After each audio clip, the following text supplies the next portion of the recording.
박근혜 대통령이 국회법 개정안에 대해 거부권을 행사하면서 전국은 다시 한 치 앞을 내다볼 수 없게 됐습니다. 박 대통령은 개정안이 삼권분립 원칙을 침해하고 위헌 요소가 있다며 거부권을 행사한 이유를 밝혔는데요. 먼저 박 대통령의 발언 들어보시겠습니다. 이번 국회법 개정안은 국회가 사실상 정부의 시행령 등의 내용까지 관여할 수 있도록 하고 법원이 아닌 국회가 시행령 등의 법률 위반 여부를 심사할 수 있도록 하고 있습니다. 이러한 점에서 정부의 입법권과 사법부의 심사권을 침해하고 결과적으로 헌법이 규정한 삼권 분립의 원칙을 훼손해서 위헌 소지가 큽니다. 이것은 사법권을 침해하고 정부의 행정을 국회가 일일이 간섭하겠다는 것으로 역대 정부에서도 받아들이지 못했던 사항입니다. 정치가 국민을 위해 존재하고 국민을 위한 일에 앞장서야 함에도 불구하고 과거 정부에서도 통과시키지 못한 개정안을 다시 시도하는 저희를 이해할 수가 없습니다. 네, 이렇게 박 대통령이 거부권을 행사함에 따라 공은 다시 국회로 넘어왔습니다. 조금 전 새누리당은 국회법 개정안을 제의하지 않겠다고 당의 방침을 정했는데요. 이렇게 되면 개정안은 자동 폐기 수순을 밟게 됩니다. 자동 폐기가 될 경우 당청 관계의 파국은 면할 수 있겠지만 이 경우에도 야당의 국회 보이콧은 피해갈 수 없을 것 같습니다. 이번 대통령의 거부권과 정치권에 대한 작심 발언으로 또다시 전국은 살얼음판을 걷고 있습니다. 특히 오늘 국무회의의 발언은 새누리당과 유승민 원내대표에 대한 직격탄으로 받아들일 수밖에 없는데요. 향후 당청 관계와 유승민 원내대표의 거취는 어떻게 될지 김영수 앵커가 정리했습니다. 네, 오늘 국무회의에서 대통령의 발언, 과거와 비교했을 때 아주 강경한 발언 그 자체였습니다. 자신의 임기가 절반 가까이 지나가는 동안에도 국회 행태에 변화가 없다고 생각했던 차에 국회법 개정안이 정부로 이송되어 온 것을 계기로 그동안 쌓였던 불만이 폭발한 느낌입니다. 오늘 대통령의 국무회의 발언을 다시 한번 들어보겠습니다. 국회와 정치권에서 국회법 개정 이전에 당연히 민생 법안에 사활을 건 투쟁이 필요함에도 불구하고 정치적인 이해관계에 묶인 것들부터 서둘러 해결되는 것을 보고 비통한 마음마저 듭니다.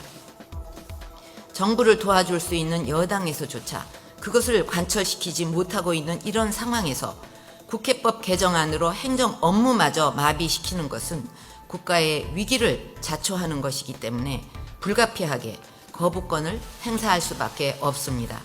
국회에서 처리 못한 기가 막힌 사유들로 국회에서 처리 못한 법안들을 열거하는 것이 어느덧 국무회의의 주요 의제가 되어버린 현실 정치가 난감할 따름입니다.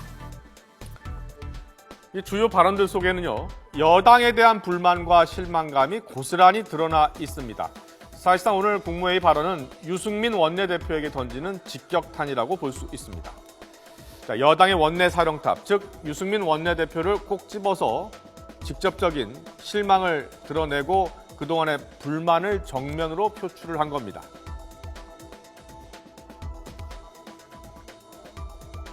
여당의 원내 사령탑도 정부 여당의 경제 살리기에 어떤 국회의 협조를 구했는지 의문이 가는 부분입니다.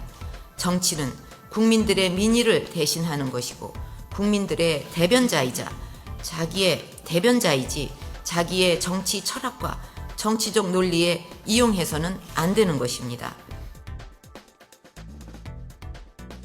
네, 이 발언의 내용과 강도를 놓고 보면 당장 대표직을 관두라는 의미로 읽힐 정도로 어떤 뿌리 깊은 불신감을 담고 있는 것 같습니다. 대통령의 거부권 발표 이후 하루 종일 유승민 원내대표의 거취에 대해서 말이 많았습니다만 유승민 원내대표는 계속 말을 아꼈습니다. 이와 관련해서 좀 거취 부분도 좀 생각을 이제 하셔야 할 것 같은데. 의총 끝나고 나서 말씀드리겠습니다. 예.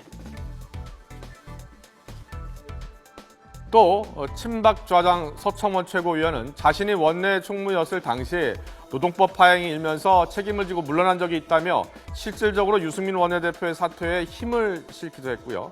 친박계 김태흠 의원도 유승민 원내대표의 사퇴를 촉구하기도 했었죠. 네, 하지만 유승민 원내대표 앞서 뉴스 속보로 전해드린 것처럼 결국 더 열심히 하라는 뜻으로 받아들인다 라고 밝히면서 유승민 원내대표는 일단 사퇴의 고비를 넘기게 됐습니다. 김무성 대표 역시 그동안 유승민 원내대표를 보호하겠다는 입장이 강했습니다.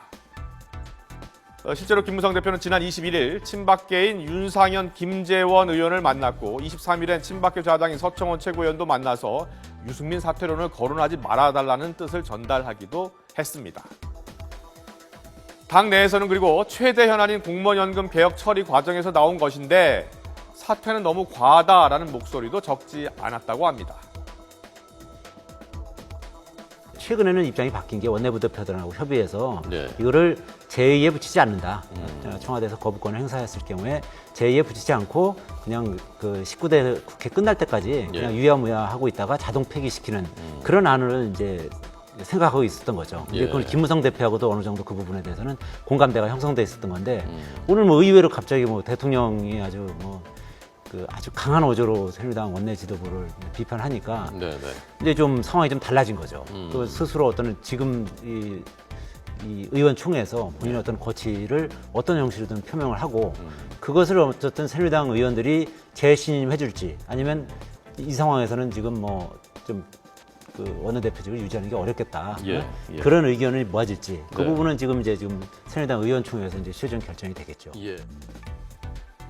네, 현재 정치권을 보면 정쟁의 연속 같습니다. 야당도 지금 계파 싸움으로 골무대로 골마 있는 상황에 여당마저 당청 갈등으로 지금 골머리를 앓고 있는 모습입니다. 정치권을 바라보는 여론도 그래서 곱지 않습니다. 아무래도 이게 여론이 그렇게 우호적으로 돌아가지는 않을 가능성이 높다 그렇게 볼 수 있겠습니다. 왜냐하면 좀 전에 말씀드렸듯이 지금 메르스 때문에 아직 이게 완벽하게 잡히지는 않지 않습니까? 그래서 또 경제도 전반적으로 지금 뭐 경제 성장률도 지금 좀 조금씩 낮춰가는 그런 상황이고요.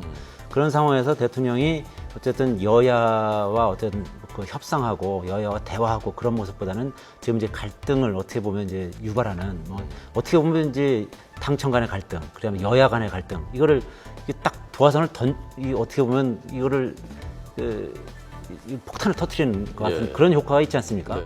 지지층을 결집시킬 수 있겠지만 전반적인 어떤 중도층을 잡는 데는 조금 어려움을 겪을 수도 있다 그렇게 볼 수 있겠습니다. 네, 조금 전 유승민 원내대표는 자신의 사퇴 요구에 대해서 더 자잘한 채찍으로 받아들이겠다라고 말하면서 사실상 사퇴 의지가 없음을 밝혔습니다. 또 청와대 식구들과 함께 당청 관계 개선에 힘쓰겠다고도 밝혔습니다. 오늘 새누리당이 국회법 제의를 하지 않겠다는 방침에 따라 앞으로 야당은 더욱 강경 자세를 취할 것으로 예상이 됩니다. 전국 마비가 불가피해진 겁니다. 향후 전국이 어떤 방향으로 어떻게 흘러갈지 주목됩니다.